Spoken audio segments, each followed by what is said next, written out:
इसको कैमरे पर आज इस इंजन को गाड़ी से बाहर चलता हुआ देख रहे हैं कि क्या जरूरत पड़ती है ब्रेक के साथ क्लच दबाने की और क्यों। सर अक्सर मैंने देखा है कि इसमें 1 2 3 4 5 6 गियर होते हैं, तो आप बताएंगे वो कहां पर दिख रहे हैं इस समय? और जब आप गियर चेंज करते हैं सर, कहां पर गियर चेंज होता है, देखिए आप जरा।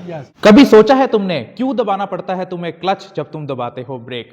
क्या कभी सोचा है क्यों दबाना पड़ता है क्लच गियर चेंज करते हुए? कैसे चेंज होता है गियर तुम्हारी गाड़ी में? कैसे रुकती है गाड़ी तुम्हारी ब्रेक लगाने से? जानेंगे आज, क्योंकि मैं आया हुआ हूं society for Ashok Leyland drivers training institute Garhi Padla Kaithal में, और मेरे साथ हैं राजवीर। और आप इस समय जो असेंबली देख रहे हैं इससे अभी आप अपने कैमरा स्क्रीन पर, जिसमें इंजन है, क्लच असेंबली है, गियर बॉक्स है, प्रोपेलर शाफ्ट है और पहिया हू बहू ये पूरा वो मॉडल जिससे आपकी गाड़ी चलती है या रुकती है। राजवीर जी, क्या ये चलती भी है क्या? तो चलाइए ना प्लीज सर। तो देखिए आप इसको कैमरे पर आज इस इंजन को गाड़ी से बाहर चलता हुआ देख रहे हैं, और राजवीर जी से जानेंगे कि क्या पूरी साइंस है आपके ब्रेक के दौरान क्लच दबाने की। राजवीर जी, मेरा पहला सवाल आपसे ये है कि क्या जरूरत पड़ती है ब्रेक के साथ क्लच दबाने की और क्यों, बताएं। तो अभी देख सकते हैं इंजन से पावर हासिल हुआ, क्लच असेंबली से पावर ट्रांसफर होता है गियर बॉक्स में ड्राइवर जरूरत के हिसाब से गियर सेलेक्ट करके देन गाड़ी को मार्च करता है, और गियर बॉक्स से ड्राइव प्रोपेलर शाफ्ट से डिफरेंशियल से हाफ शाफ्ट से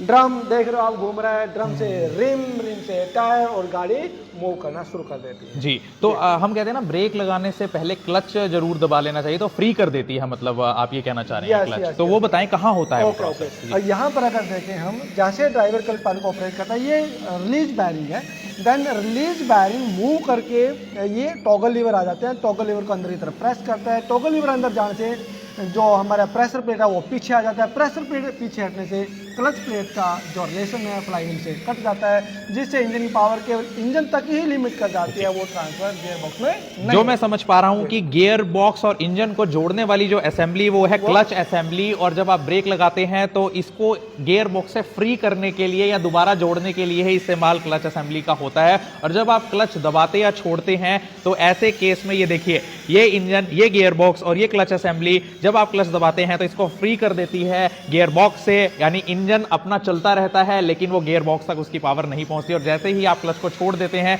दोबारा से क्लच प्लेट जाकर जुड़ जाती है गियर बॉक्स से। और जब आप गियर चेंज करते हैं सर, कहां पर गियर चेंज होता है, देखिए आप जरा। ड्राइवर गियर लीवर से जैसे गियर को सिलेक्ट करता है, देन ये आ जाता है सिलेक्टर मैकेनिज्म के माध्यम से शिफ्ट स्टार्ट 4 के द्वारा सेलेक्ट किए गए गियर के प्रोजेक्शन के साथ मैच हो जाती है, देन उसी गियर की ड्राइव को प्रोपेलर शाफ्ट के माध्यम से आगे पास होती है। सर अक्सर मैंने देखा है कि इसमें 1 2 3 4 5 6 गियर होते हैं, तो आप बताएंगे वो कहां पर दिख रहे हैं इस समय? यहाँ पर देख सकते हो रिवर्स गियर आ जाता है, ये फर्स्ट गियर आ गया, second gear, third gear, fourth gear, fifth gear, then ये आ जाता है सिक्स्थ गियर, जो सबसे स्पीड में चलाती है। तो ये क्या फर्क हो जाता है कि जब हम 6th गियर पे ले जाते हैं तो गाड़ी तेज चलने लगती है, ऐसा क्या साइंस है यहाँ पर? यस, इसमें क्या होता है, जो गियर रेशो होता है 30 के आधार पर वो तैयार किए गए हैं।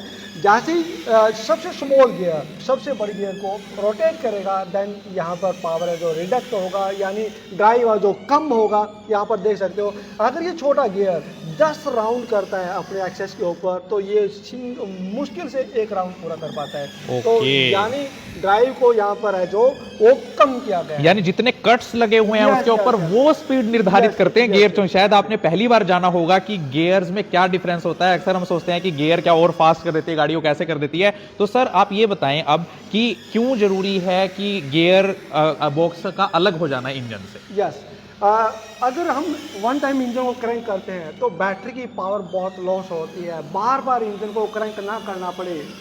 वन टाइम जब इंजन को क्रैंक करते हैं, कंटिन्यू वर्किंग में रहे, तो इस करके क्लच को हम दबा लेते हैं, ब्रेक अप्लाई करते हैं। अगर ब्रेक अप्लाई करने के साथ साथ क्लच को अप्लाई नहीं करते, देन इंजन बार बार शट डाउन होता है। तो आप ये देखिए, प्रोपेलर शाफ्ट जो अल्टीमेटली गियर बॉक्स से आपके इस डिफरेंशियल को जोड़ती है वो प्रोपेलर शाफ्ट है। तो बताएं सर, ब्रेक कहाँ अप्लाई होती है और ब्रेक शूज जरा दिखाएं एक बार।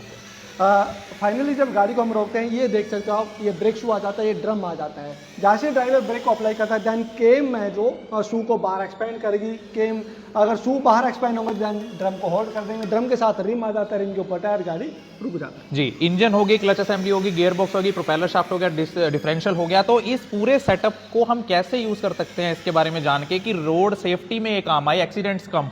यस,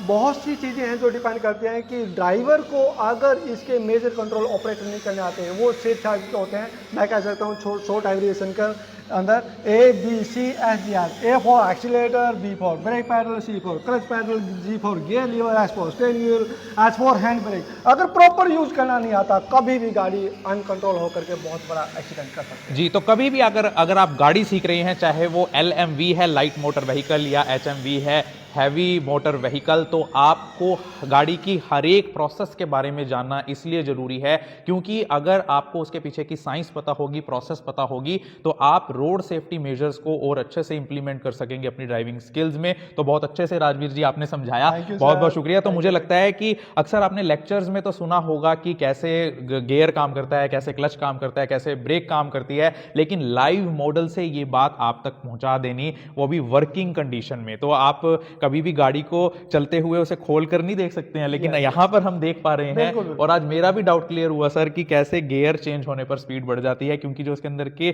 कट्स हैं वो जितने बारीक होंगे उतनी स्पीड।